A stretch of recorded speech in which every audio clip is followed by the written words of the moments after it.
Rata-rata Syah. Syah ini, iya itu benar dari Ansyah, Haji Isyam. Kenapa Haji?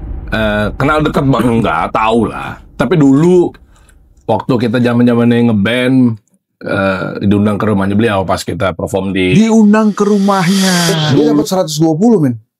Jadi dari 8.000 sekian itu dia cuma dapat 120. Nah yang lain-lain itu kemana? Kita saksikan setelah Pak Yakut diperiksa. Pak Maman Abdurrahman, Bang Menteri, ayo dong Bang, bikin pelatihannya lebih detail lagi. Bang Maman kemarin mampir sini kan. Dia bikin bagus tuh bro. Sapa UMKM kan? Sapa UMKM. Tipis-tipisnya dikasih solusi. Jangan ngaku jadi menteri kalau belum pernah duduk dikasih solusi.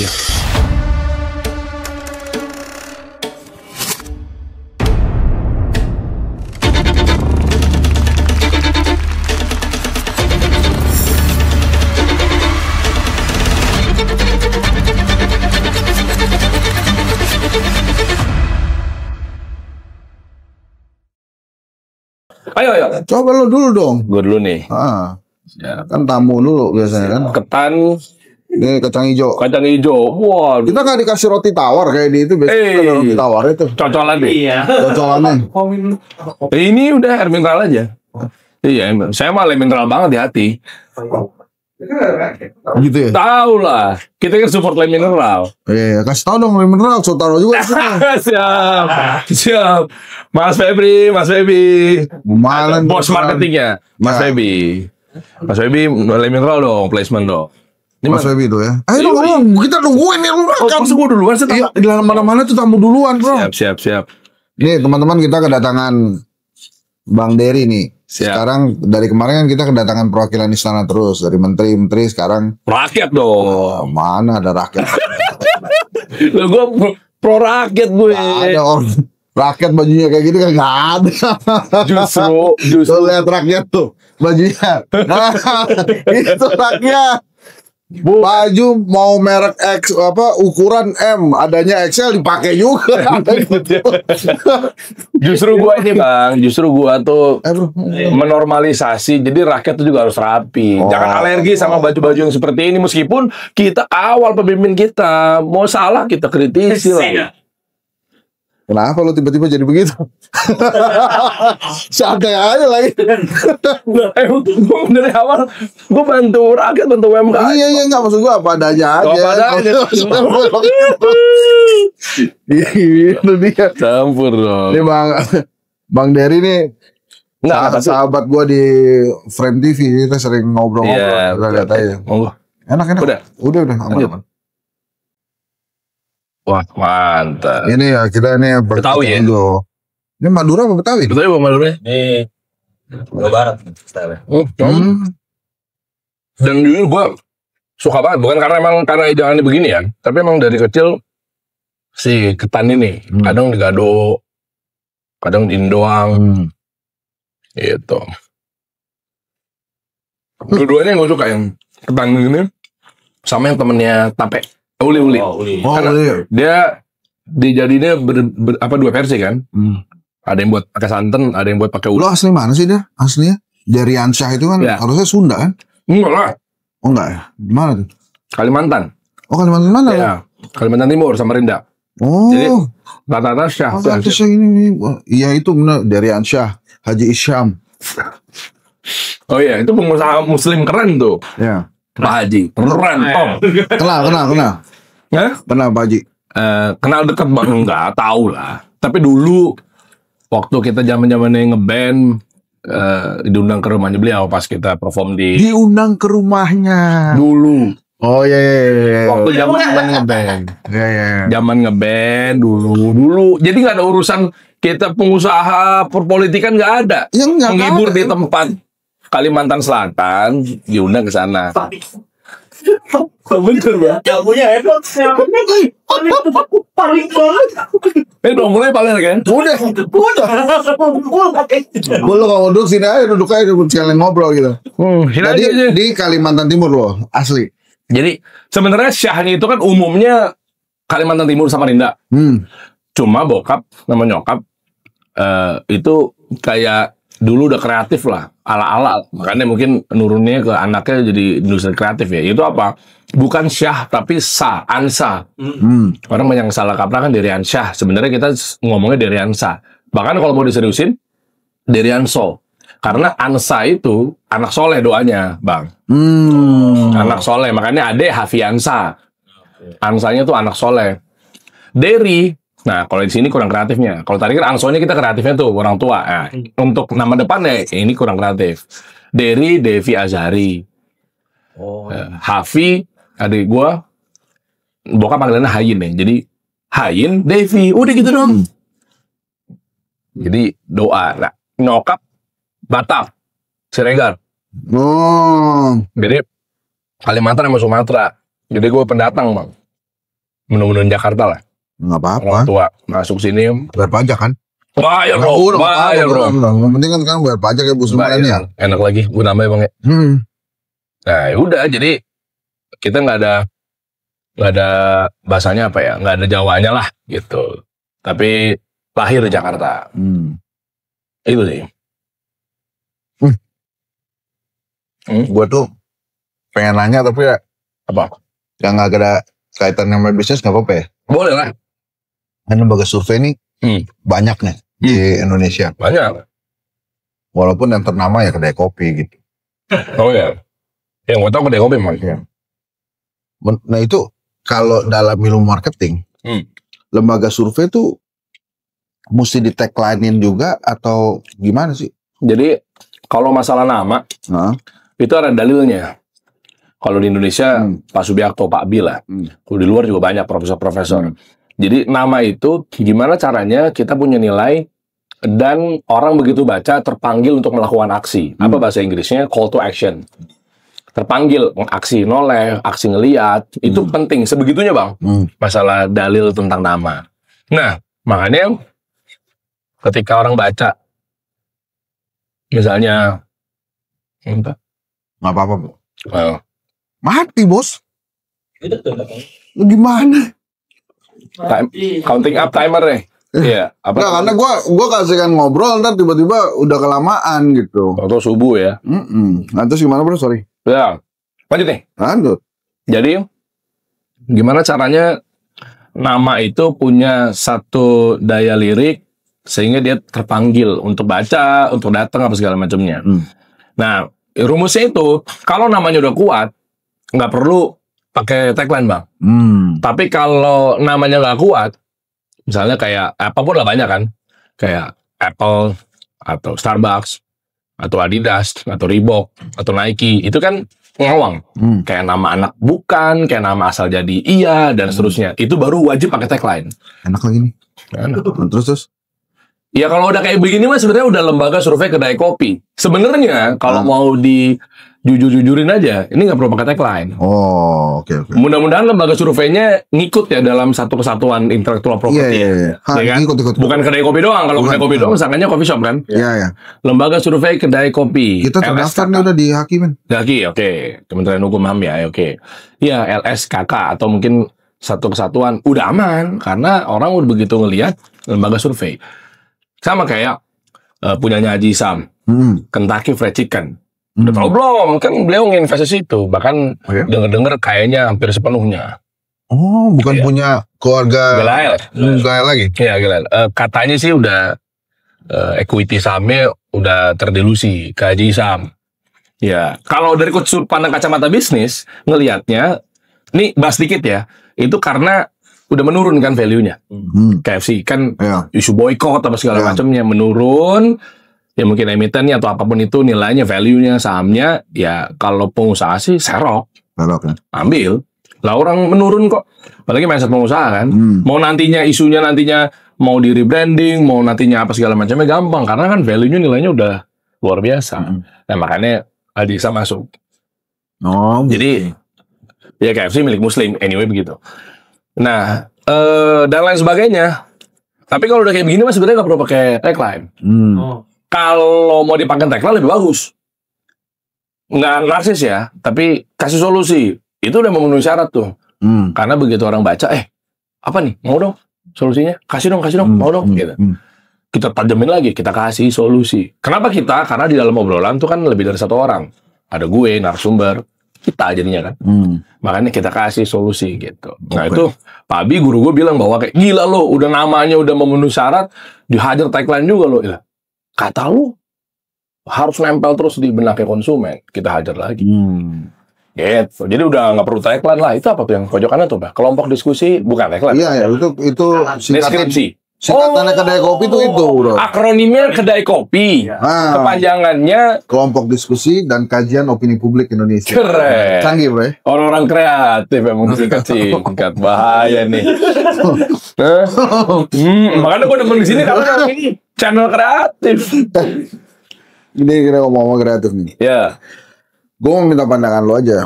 Jadi kemarin itu gue ngobrol sama dua wamen. Dua wamennya gak usah gue sebut lah, tapi kalau dia nonton ini dia pasti mengakui kalau kita habis ngobrol bertiga. Siap. Terus gue ngobrol kemarin sama Menteri Maman segala kan. Jadi ada kebingungan juga di saat ini tuh di kelas menengah ya. Kan gini, katanya kan kelas menengah ini paling gak diurus. Bahkan udah hilang ya. Ini. Iya, jadi pemerintah urus yang paling miskin. Sementara sahabat lo yang ngundang lo ke rumahnya itu kan udah tajir tuh, dia udah nggak perlu diurus kan? Kenapa jadi sahabat gue? Ya, apa-apa. Kan kalau dia jadi sahabat lo, gue juga kan gue sahabat, dan gue mau juga jadi sahabat gitu. Siap.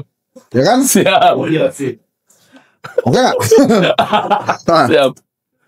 Nah kelas menengah ini karena saking nggak diurus, akhirnya berisik. Lo setuju gak kalau kelas menengah sekarang nggak diurus? Waduh, nggak diurus sama siapa? Sama pemerintah. Sama pemerintah. Sebenarnya bukan nggak ngurus, nggak diperhatiin aja kali. Wah ini suara pemerintah kan, suara pemerintah ini. Pemerintah. Gimana bro? Jadi sebenarnya nggak diurus, tapi nggak diperhatiin, nggak dilihat. Ya juga ya, suara pemerintah jadinya ya. Enggak lah. Tapi gini, Bang. Kalau gue ada sudut pandang mengenai kelas menengah, yang pertama, betul memang nggak kelihatan, nggak kelirik. Dan yang kedua, sebenarnya udah hilang generasi menang mending. Lo menengah kan menang mending. Dia nggak punya duit tapi pengen kelihatan kaya. Ya kan? Dia hidupnya pas-pasan tapi pengen dilihat orang. Itu menang mending sebenarnya dia. Aduh, iPhone 16 kali ya, gitu. Bukan tapi itu bro, ini kayak temen gue nih ngobrol kemarin, asli kemarin. Yang mana? Dia bilang, ini menang mending ini. Iya. Sekolahan, les anaknya dia berhentiin karena alasan mau penghematan, tapi pedal jalan terus. Ya itu kan. Iya. Tadi gue bilang. Cocok. Menang mending itu, makanya sebenarnya lama-lama kehilang, kegerus ulahnya dia sendiri. Tadi gue bilang, iPhone 16 mikir-mikir, uang sekolah, tapi pengen juga dibeli, pengen diliatin orang kalau dia pakai up to date, meeting biar handphonenya ditebalikin, biar kelihatan pakai iPhone, biar kelihatan udah sukses, kan simpelnya gitu kan. Nah, itu menang mending tuh, tengah-tengah tuh. Jadi sebenarnya ya kalau misalnya mau dipaksain gue pakai mode-nya bajunya pemerintah, misal, sebenarnya ulah dia sendiri juga. Jadi mau bantu tapi dianya hidupnya oknum ini nggak jelas. Kan gue bahas di Reels gue tentang target market menengah, nggak ada gitu. Nah makanya atas banget atau bawah banget. Dan sebetulnya Bang, ini kalau gue bahas di serius ya, tapi ini pasti muncul perdebatan dari para dosen-dosen. Tapi nggak apa-apa, gue juga punya data ilmiahnya kok. Target market menengah tuh hampir tidak ada dibahas di kampus-kampus business school. Ya, kalau memang ada, ya mungkin kekurangan ilmu gue ya. Harvard, Oxford, Stanford itu hampir tidak dibahas lebih spesifik. Jadi kalau pinjem bahasa keagamaannya gitu ya, itu bid'ah, nggak ada contohnya. Jadi kayak, iya emang nggak diajarin juga sebetulnya. Dalam arti yang serius ya diajarin ya, mungkin silabus khusus apa segala macamnya. Itu nggak ada, karena emang nggak jelas juga mau nyasar kemana. Jadi yang gue tahu, makanya coba cek deh. Ada Garuda, ada Citylink. Kalau travel umroh. Apalagi coba, ada yang main ke atas, ada yang main ke bawah. Selalu dua gitu. Hotel, yang mewahnya budgetnya maktur sama apa gitu. Ya gitu. Enggak, gue kasih contohnya yang nggak kebagian jatah. Nggak jadi gini. Nggak, bukan. Haji Isam tuh dekat sama itu juga. Sama maktur tuh temenan kan. Oh, gue nggak tahu kalau itu. Nah itu gue kasih tahu lo. Iya. Positif kan? Bagus. Maktur bagus. 120 jatahnya dari 8.000-an itu. Sono loh ngobrolnya langsung tiba-tiba Dia dapat 120 men. Jadi dari 8.000 sekian itu, dia cuma dapat 120. Nah, yang lain-lain itu kemana? Kita saksikan setelah Pak Yakut diperiksa. Bukan pariwara ya, Pak Yakut. Parah nih, bahaya banget ya. Oh gitu gak gue ambil di tawanan nih. Gue nungguin. Kita saksikan setelah pariwara dong biasanya dong. Setelah Pak Yakut dong ujungnya. Bahaya emang di sini nih. Pariwara bang. Iya. Nggak, soalnya itu kan kita nantiin juga. Jadi kok ini pembagiannya buat siapa lagi nih? Haji Lusi tadi contohnya. Udah basah ya, udah kita bahas. Kan, maksudnya kan dari 20.000, setahu gue.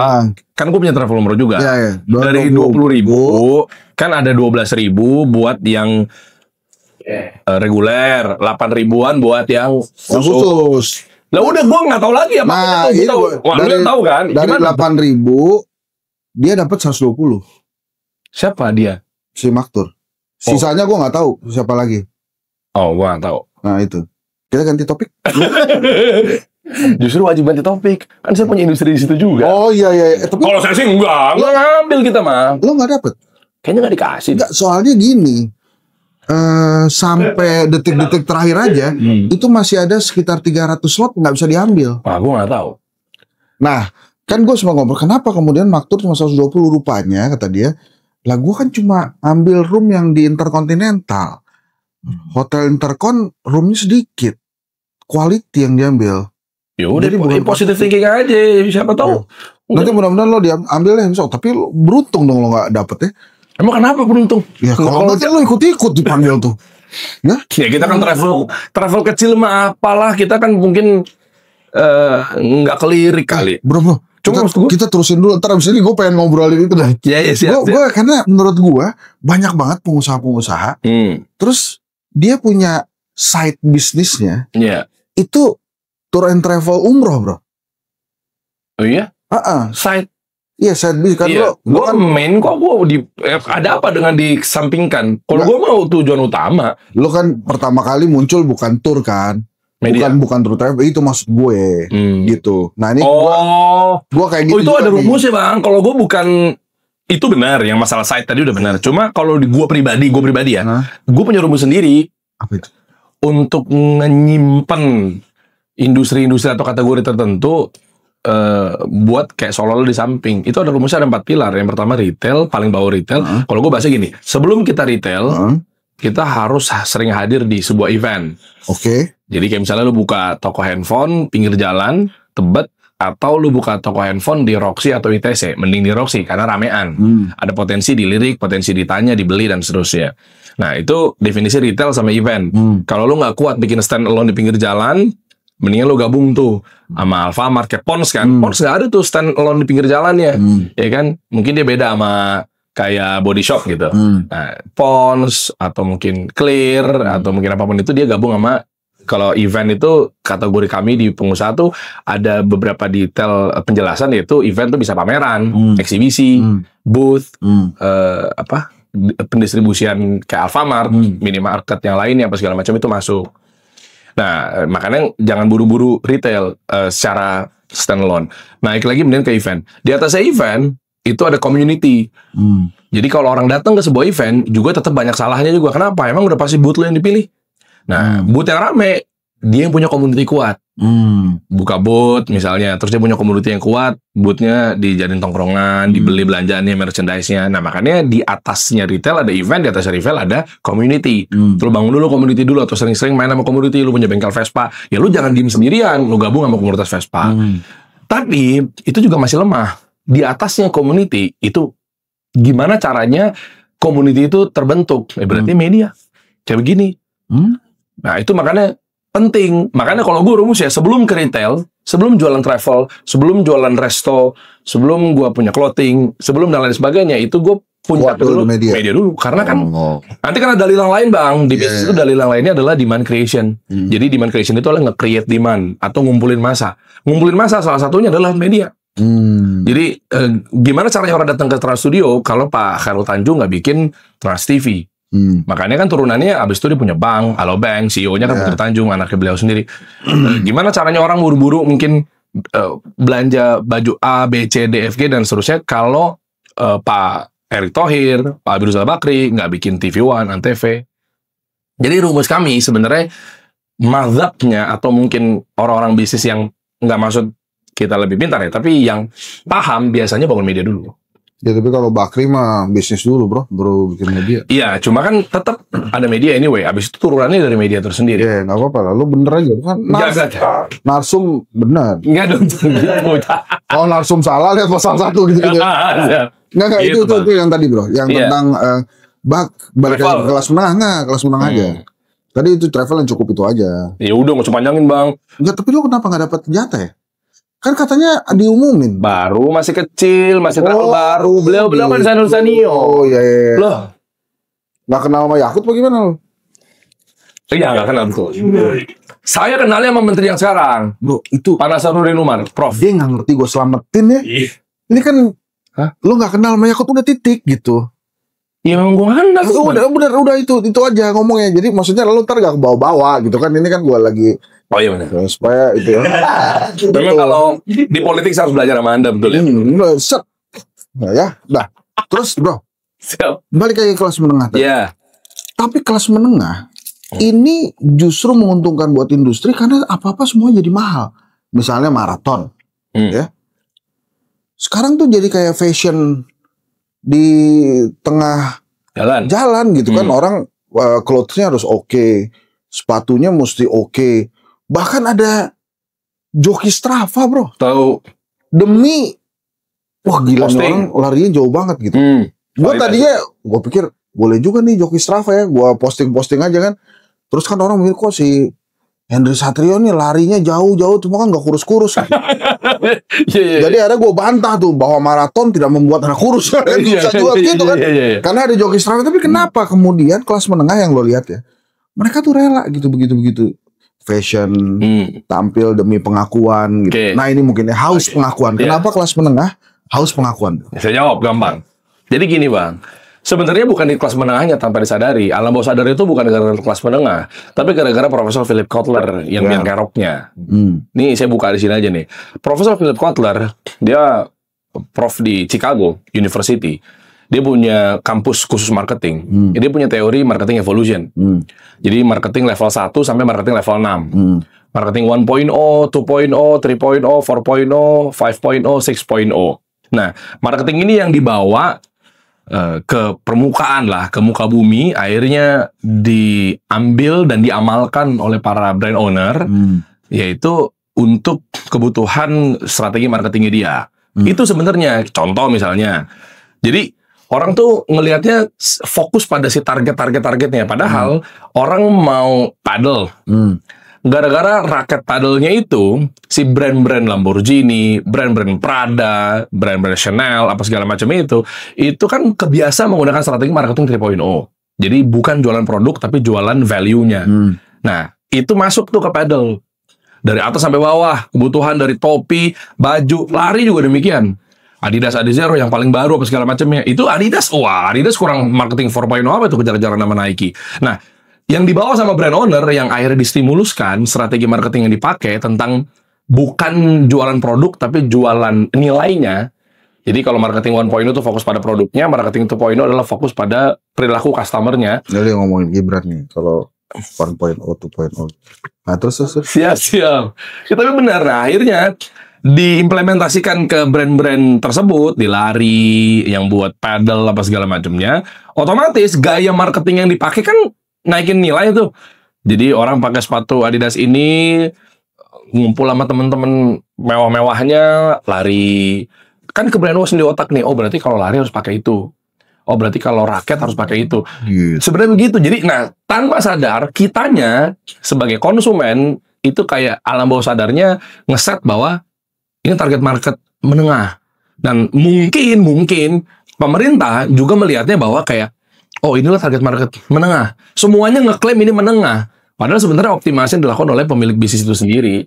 Makanya kan balik lagi, bukan nggak ada ya, gue takut salah ngomong juga. Hampir tidak ada diajarin tentang target market menengah. Adanya atas sama bawah. Nggak ya, gue rasa sih 3.0, 4.0 itu kelas menengah. Iya. Mau nantinya akhirnya disasarnya ke siapa gitu. Sekarang gini bang, orang punya warteg sekalipun, orang punya yang buat bawah gitu ya, tapi mungkin dikemasnya dengan gengsi, dikemasnya dengan value. Dulu pernah ada warmo nih. Iya tahu situ. Tempat kan, situ ya, Iya. ya kan? Kan mobil-mobil, kan gue dulu kita zaman-zaman SMA, kuliah awal-awal kan juga ikutan parkir kan, sampai akhirnya kebangun narasi, lu ke warteg warmo tuh 24 jam, atau mungkin buka sampai malam, yang makan mobil-mobil semua. Itu kan bisa. Emang gue sama di mana? 82. Lebih di mana? Sama 82, Patra, 82, Jalan Daha, Oh, dekat patung angkat api itu. Iya. Itu. Nah, akhirnya kebentuk tuh. Ya udah. Jadi bukan gara-gara kayaknya gue menengah deh. Oke, gue beli enggak, tapi psikologis yang dimainkan oleh si pengusaha untuk menyasar kepada gimana caranya kita jualan produk, bukan jualan produknya, tapi jualan nilainya. Karena kalau jualan produk, pengusaha udah pada cerdas-cerdas, Bang. Apalagi Amerika ya. Di Chicago itu masuk, di Indonesia mungkin masih terlambat 10 tahun lah. Ini jualan produk udah pasti ketawar. Ini air. Air putih menyegarkan. Air bersih, bening. Ujung-ujungnya timbang air doang, kenapa gue harus bayar 5.000? Karena mereka ngeluarinnya bukan hanya produknya, tapi nilainya, manfaatnya, kesehatannya, validasinya. Kok bisa ada kenaikan harga 30% air mineral? Antara air mineral A sama air mineral B. 8.000 harganya, yang warna hijau Tosca. Iya kan? Tambahin O2 katanya. Iya, apa segala macamnya gitu. Nah, kok bisa orang beli? Gara-gara campaign marketingnya, ditaruhnya saat itu kan kita pelajari juga ya. Pas lagi meeting begini, pakai jas, air minumnya itu. Ya naik lah nilainya. Tapi gini bro ya, ada beberapa produk-produk yang waktu itu oleh kelas menengah tuh diidolakan, tapi terus bisa hilang. Misalnya O2, handphone tuh kan. Itu kan dulu, wah keren lah tuh pakai O2. Atau misalnya kalau sepatu tuh Converse kali ya, zaman dulu malah ada namanya Kasogi zaman dulu tuh. Kasogi bagus tuh, kalau sobek beli lagi. Iya. Kepanjangannya itu kayaknya. Nah, maksud gua kok bisa kelas menengah tuh semudah itu gitu nyingkirin brand-brand yang pokoknya ini udah nggak oke lah, udah gua nggak pakai lagi nih, nggak oke. Jadi kan di bisnis tuh kalau kata guru saya Pak Bi ya, Pak Subiakto tuh kan ada 15 langkah. Ada juga yang bilang 10 langkah, macam-macam lah. Itu ada bab-babnya Bang. Kayak di politik pasti begitulah. Kapan harus kita nge-PR, kapan harus kita janji politik, kapan kita harus mendengar, kan itu kan ada kan, lu lebih paham lah. Tapi kalau di bisnis itu nggak bisa langsung pakai ini, saklek ini. Nah, kayak O2, Vertu, apa sih gitu-gitu kan yang dari emas lah, apa segala macam. Vertu tuh kan. Iya, paham. Nah, cuma masalahnya gue juga pernah bahas tuh di Instagram gue. Dia nggak gandeng, dengan segala hormat ya, nggak gandeng bab yang lain. Bab yang lain itu ada customer behavior Bang namanya. Perilaku customer. Nah, jadi mau lu mewah-mewah, mau menyasar kepada target market menengah apa segala macam yang katanya ada target marketnya gitu ya, menengah, tapi kalau dia behaviornya nggak cocok, Nokia behaviornya saat itu orang mungkin udah nggak pakai keypad kan, sekarang keypadless lah ya. Nah, dia ngotot kan, ngeyel kan, BlackBerry juga sama gitu. Jadi nggak mencocoki sama perilakunya orang udah yang foto, perilakunya tentang datang ke kafe, ya ini kena lagi nih, ulahnya si kafe nggak jualan produk, ulahnya si pengusaha kafe jualannya adalah tentang value-nya, nilainya. Orang makan di situ gara-gara pengen suasananya, pengen ya kan? Jadi kena berbanding lurus. Sehingga begitu dia mau selfie rame-rame, karena kan full screen. Karena handphone udah dijadikan buat sebuah validasi, konten, foto, video. Nah, Nokia sama BlackBerry, menurut pemahaman gua, nggak baca perilaku itu. Jadi orang udah zamannya foto, ada keypad, ganggu lah. Nah itulah. Nah, makanya mungkin yang lo bilang tadi ini mungkin ya lagi-lagi gua kan nggak ngerti. Mungkin kenapa nggak ada ilmunya untuk menyasar kelas menengah? Mungkin karena dia juga shiftingnya terlalu cepat. Brompton misalnya bro. Sepeda gue sebut mereknya aja Brompton nih. Sekarang mungkin nggak dicari lagi. Harganya udah turun juga tetap orang nggak beli. Padahal dulu kan lo kalau Brompton tuh oke banget. Sekarang shifting ke pedal. Lari juga gitu. Tadinya ada Adidas, terus tiba-tiba ada merek Asics kan? Terus sekarang Cloud On ya? On ya? Kan segitu cepatnya gitu perpindahan kelas menengah terhadap merek atau hobi ya. Itu emang karena pikirannya kelas menengah ya terserah gitu ngikutin. Oh, mereka sepedahan Brompton, gue Brompton. Sampai ada yang nyelundup tuh kan dulu tuh. Iya tahu. Terus sekarang udah nggak lagi gitu. Emang begitu ya kelas menengah lo lihat ya? Ya kalau gue lihat memang karena semuanya kan si pelaku brand atau si pemilik brand ini adalah dia paham tentang kurva S ya. Di bisnis kan ada S curve, ya kan, begitu udah mau melandai, apalagi nih, gitu. Nah mungkin Brompton dan kawan-kawan itu begitu udah kayak gini, ya bahaya juga bang, ketika ada yang pengusaha punya mindset tuh, bahasanya apa sih ya, tenang, gue selalu dibutuhin, tenang nih, nah, itu kan juga bahaya. Makanya begitu udah mau kesini harusnya dia melakukan sesuatu untuk naik lagi. Itu nggak ada mafianya men. Dulu kan ada tumbuhan tuh, gelombang iya. cinta. Tahu. Terus sekarang ada apa tuh? Janda bolong sekarang tuh. Meme coin ini kripto kan juga sama. Gorengan-gorengan juga. Kan, iya dong. Meme coin misalnya tipe yang koin-koin nggak jelas lah misalnya. Nggak jelas ya, kita nggak lagi bahas yang benar-benar kuat gitu ya. Itu kan juga gorengan. Lah, di saham, Rudy Salim ngomong di podcast gue, berani banget yang ngomong. Saham itu ada bandar kan ya. Ada yang ngegoreng juga. Nah, ini dia. Apa? Ini ultimate pertanyaan gue sebetulnya. Ada mafia, ada ilmu marketing. Ini sebetulnya ilmu marketing ini Iya. bocoran dari mafia juga atau gimana? Nah, pertanyaan bagus banget lagi. Ini ujungnya nih. Karena semuanya kan, wah ini ada mafia, ada mafia. Tapi memang iya bang. Gua pribadi kurang setuju yang sama yang namanya terlalu alergi ya. Maksudnya kayak mafia, gorengan. Kata gorengan kan banyak pengusaha-pengusaha atau mungkin konsumen juga alergi. Jujur ya, lah marketing kan juga digoreng. Ini gue open di sini nih. Nah itu maksud gue. Iya dong. Ya, makanya gue harus fair. Di sini gue harus objektif. Bahaya nih. Di sini nggak ngomong objektif nih. Masanya nih digeruduk gue ntar. Enggak. Ini masalah sama awal. Loh, gue pernah bahas tentang ya gue nggak tahu ini lucu-lucuan apa ternyata beneran gitu ya. Gue pernah bercandainnya begini. Jangan-jangan, gue bilang gitu. Jangan-jangan New Balance warna abu-abu, dead stock atau stoknya nggak keluar-keluar di sport station, sehingga ada budget marketing lebih. Dia pikirkan gimana caranya gue pakai marketing evolusinya yang agak atas biar masuk ke validasi, biar penggiringan opini dan seterusnya. Itu marketing 4.0, yaitu tentang golongan komunitas. Yang dipilih adalah komunitas anak skena. Terus duit itu dipakai untuk bayar KOL yang bernama Sastra Silalahi sama Oza Rangkuti. Nah, gue sampai punya analogi ilustrasi seperti itu. Kenapa bang?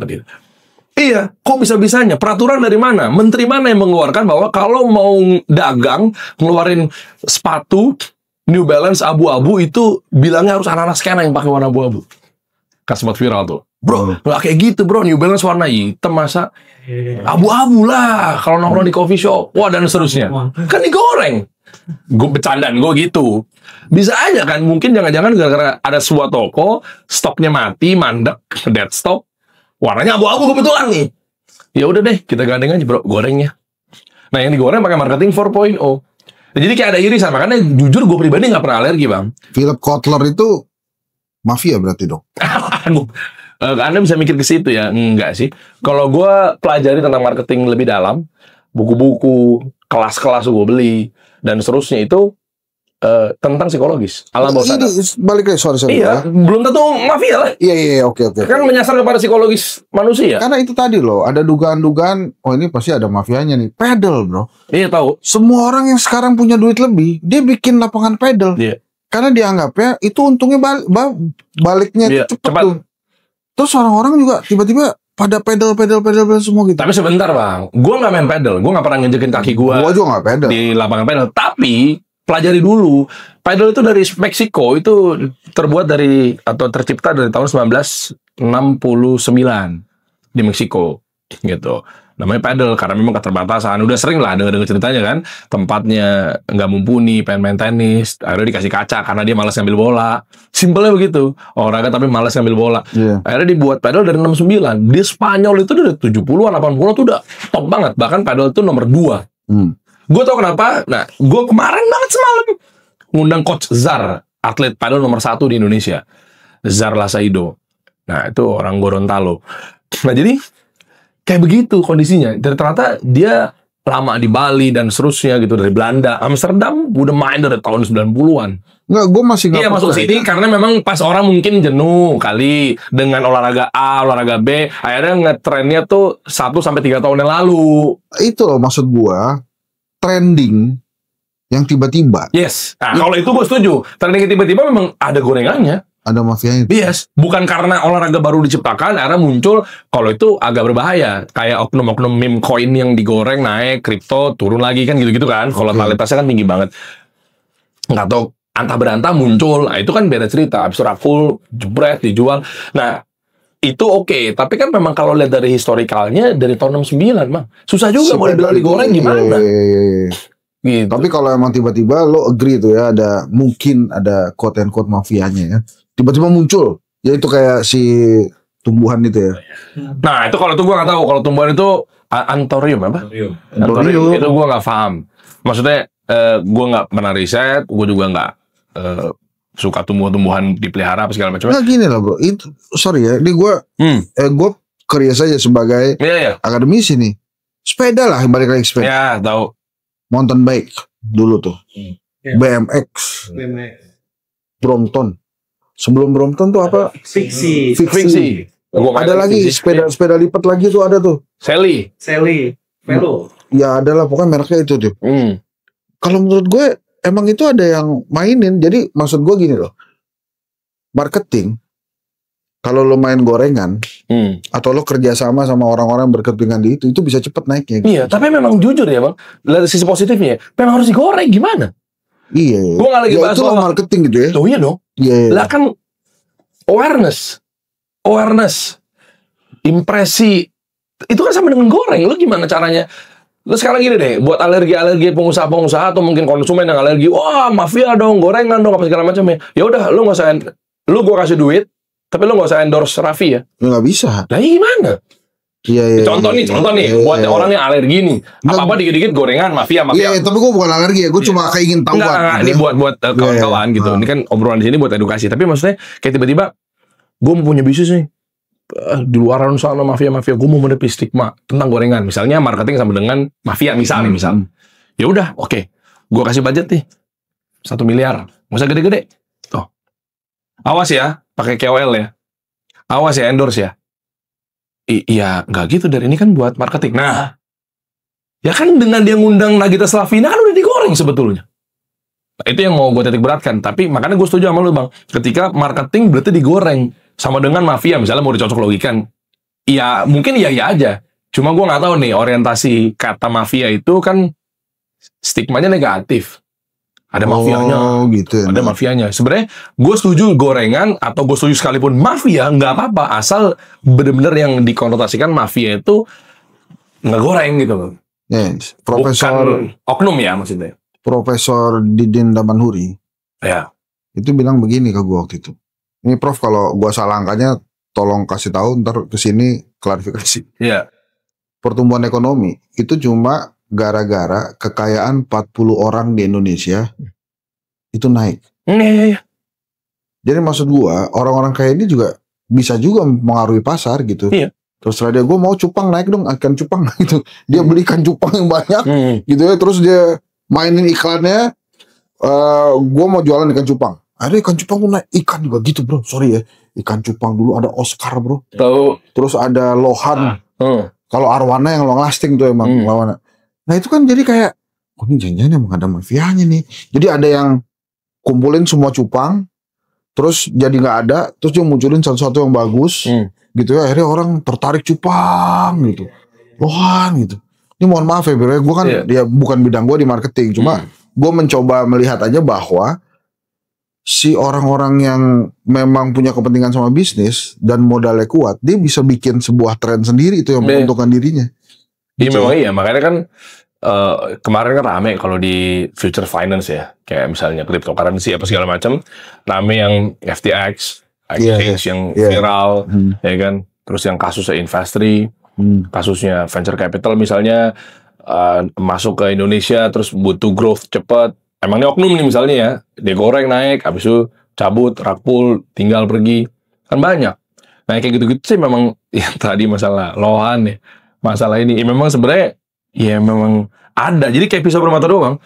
Kalau gua sih mainnya insya Allah jalur yang aman-aman aja. Ya memang digoreng, terus kalau nggak ngegoreng, gimana cara tahu viralitasnya? Bahkan dia kasih ilmunya terserah dia, misalnya nih ya. Iya. Lohan yang bagus ada lohan yang lonjongnya begini, Iya. Itu kan teorinya dia, Bos. Iya. Gak, maksud gue, jangan-jangan dia bikin teori itu yang punyanya dia semua itu kayak gitu semua. Makanya gue paling suka nggak cuma Philip Kotler lah, tapi mungkin prof-prof yang lainnya adalah memang ada data validasinya. Contoh manusia itu adalah selalu masuk ke alam bawah sadar. Manusia itu adalah makhluk yang haus validasi. Manusia itu makhluk di psikologis. Itu gue suka, memang benar adanya gitu loh. Jadi bukan karena asal goreng-goreng. Jadi pas kebetulan memang tunggangannya kesannya goreng, tapi sebenarnya ada data valid kan. Oke, nah ini pertanyaan sebelum kita ngobrol serius di studio. Dalam ilmu marketing, percaya supranatural nggak?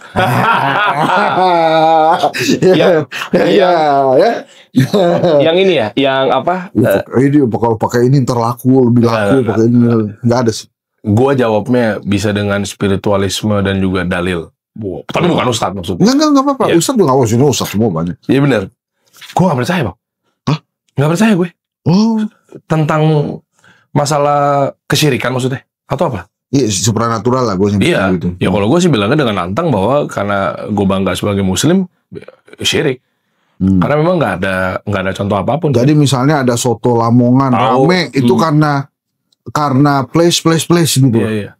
Itu aja itu marketingnya, pokoknya bukan nggak ada macam-macam. Nggak ada. Gue nggak percaya gitu-gitu ya. Kalaupun misalnya dia pakai ya berarti dia bermasalah kan. Ketauhidannya gitu lah. Kalau kami bilang ya. Karena syirik, karena ngapain lo pakai begitu? Itunya mungkin ada perilakunya tentang perilaku kesyirikannya. Tapi kalau untuk gua mengamatinya kayak yang satu ngapain dan yang kedua nggak gimana? Gue jatuh ke dalam. Nggak, jadi akhirnya kan begini, marketing ini kan sebetulnya bentuk logik dari kegiatan-kegiatan yang memang menguntungkan gitu. Jadi kalau lo kaitannya sama supranatural, sebetulnya secara tidak sengaja kan dia percaya sama supranatural nih. Iya. Secara nggak sengaja lo lagi mengimplementasikan ilmu marketing. Makanya kan lokasi. Iya, makanya kan gue pernah bahas, gue sering serang juga untuk memotivasi kawan-kawan biar nggak tergelincir dalam kesyirikan. Gue bahas di TikTok gue. Nah ini mungkin kalau teman-teman belum tahu, gue bilangnya begini untuk memotivasi ya. Waktu itu gue masukin di teori marketing 2.0. Marketing yang menyasar kepada perilaku customer gitu. Biasanya gue rumus ingin dilihat, diperhatikan, dimanja, disenengin. Jadi minum ini gara-gara ingin dilihat, pakai iPhone gara-gara ingin dilirik gitu. Gitu lah, rumus kalau gue bahasa gampangnya. Apa itu? Gue bilang begini, masa lo kalah sih sama oknum-oknum dukun-dukun palsu bajingan itu? Gue bilang gitu. Yang jualan parfum bilang Sabar. Gue nunjuknya ke sana. Contoh bang. Abangku, contoh aja bang. Oke. Maaf abangku. Masa lu kalah sama dukun-dukun itu terus? Ya, sini kali ya. Masa lu kalah sih? Salah gua. Masa lu kalah sih sama dukun-dukun palsu bajingan itu? Gue bilang begitu. Kenapa emangnya? Mereka itu kok bisa-bisanya kayak seakan-akan lu kalah sama ilmu kesyirikan. Contoh, parfum ini bisa bikin pemikat wanita. Lu sekali semprot pelet ya istilahnya, ya kan, bulu perindu apa segala macamnya datang. Loh, kenapa dia laris barang dagangannya? Karena tanpa sadar, yang nggak berilmu aja, mungkin nggak sengaja apa segala macamnya, karena mungkin ilmu dari kesyirikan tapi tidak pada ilmu marketingnya, dia bisa akhirnya laku, laris manis loh.